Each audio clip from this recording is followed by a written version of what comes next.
নমস্কার বন্ধুরা, সকলে কেমন আছেন? চলে এসেছি আরও একটা নতুন রেসিপি নিয়ে। আশা করছি সবার খুব ভালো লাগবে।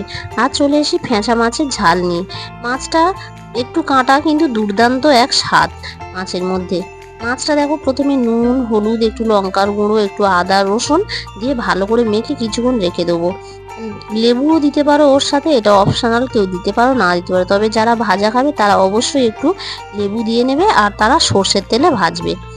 তেল দিয়ে মাছগুলো ছেড়ে দিয়েছি, মাছগুলো কিছুক্ষণ ম্যারিনেট করে রেখে দিয়েছিলাম। এই মাছটা একটু কাঁটা বেশি কিন্তু স্বাদটা অসম্ভব সুন্দর।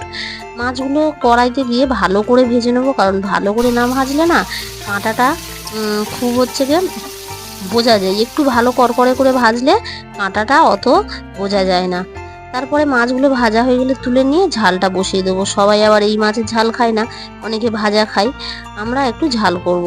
তারপর প্রথমে কড়াইতে পেঁয়াজ টমেটো কাঁচা লঙ্কা বাটা আদা বাটা আর রসুন বাটা দিয়ে নুন দিয়ে ভালো করে নেড়ে টমেটোটা যখন একটু গলে যাবে তখন তাতে একটু হলুদ আর লাল লঙ্কার গুঁড়ো দিয়ে দেবো। যেহেতু কাঁচা লঙ্কা বাটা দিয়েছি তাই আর গুঁড়ো লঙ্কা দেবো না। তারপরে একটু কষা হয়ে গেলে একটু জল দেবো আস্তে আস্তে অল্প। আর হ্যাঁ, প্রথমেই পেঁয়াজের আগে একটু কালো জিরে ফোড়ন দেবে, যেটা আমি বলতে ভুলে গেছিলাম। তারপর একটু অল্প অল্প জল দিয়ে কষতে কষতে তারপরে যতটা মাছ যেমন পরিমাণ জল আপনারা খেতে চান, যতটা ঝোল বা ঝাল শুকনো মতো হলে বেশি ভালো হয়, তেমনভাবে জল দেবেন। কারণ একসাথে বেশি জল দিয়ে দিলে না তরকারিটা জল বোঝা যায় না আর তরকারিটা জলসা মতো হয়ে যায়। তাই অল্প অল্প করে জল দিয়ে যে কোনো তরকারিতে তারপরে তরকারিটার পরিমাপ ঠিক আনা যায়। দেখো, জিরে গুঁড়ো ধনে গুঁড়ো দিয়ে দিয়েছি, দিয়ে মাছটা দিয়ে দিয়েছি। মাছটা বেশি ফোটানো যাবে না, কারণ এই মাছ বেশি ফোটালে হবে না।